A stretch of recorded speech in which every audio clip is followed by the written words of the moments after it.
يقول يا عظيمة كل شيء له حدود وله نهاية، لكن انتي ما وقفتي عند حدك يا عظيمة، استلذيتي بطعناتي واخذتيها هواية، كان مالك حرب توجع وطعنات أليمة.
قلتي بطعنات البداية لين صار الكل طعنا بالحشا معنا وقيمة، بالحشا معنا وقيمة. الله يجيبك ولكن كيف في أغرب رواية تكتبين الحب كذبة والهوى دقه قديمة، والهوى دقه قديمة. يا عظيمة كل شيء له حدود وله نهاية، لكن انتي ما وقفتي عند حدك، عند حدك يا عظيمة، عند حدك يا عظيمة. استلذتي بطعناتي واخذتيها هواية، اللي مالك حابة توجع وطعنة، وطعنات أليمة، وطعنات أليمة.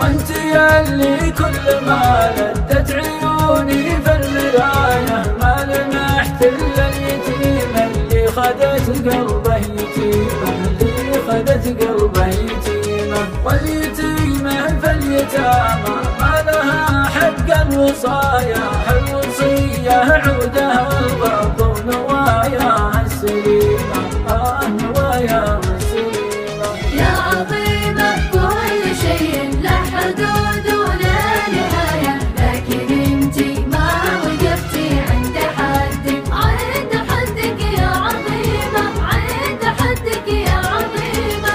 استلذتي بطعناتي واخذتيها هواية، اللي مالك حابة توجع وطعنة، وطعنات أليمة.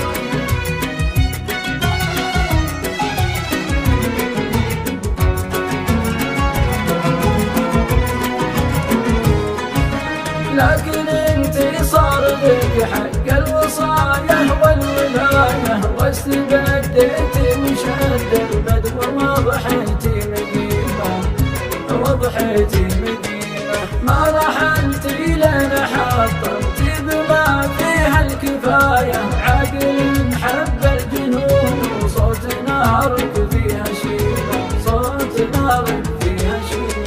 يا عظيمة كل شيء له حدود ولا نهاية، لكن انتي ما وقفتي عند حدك، عند حدك يا عظيمة، عند حدك يا عظيمة. استلذتي بطعناتي واخذتيها هواية، كل مالك حابة توجع وطعنة، وطعنات أليمة، وطعنات أليمة. استبحتي حرمة المجد بدراك وعناية، والتفتي له بعقلك وارتكزتي في صميمة، وارتكزتي في صميمة.